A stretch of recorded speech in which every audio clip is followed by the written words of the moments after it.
Today we have the Powkiddy RGB20S. The first time we used it, we struggled a bit with powering it on or off because the power button works differently.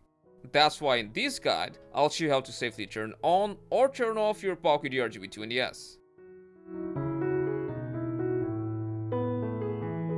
To turn off your Powkiddy handheld safely without risking losing any data or corrupting the files, you need to press a button combination or hotkey, which is as follows. Press and hold the R3 button, then gently press the power button, and you'll see your console will turn off within a second.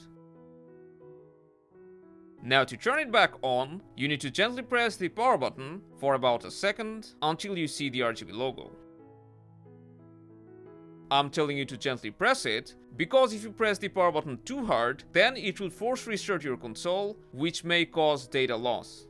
So that's how you can properly turn off and turn on your Powkiddy RGB20S handheld. If this helped, make sure to drop a like, and you can always subscribe for more straightforward guides. See you around.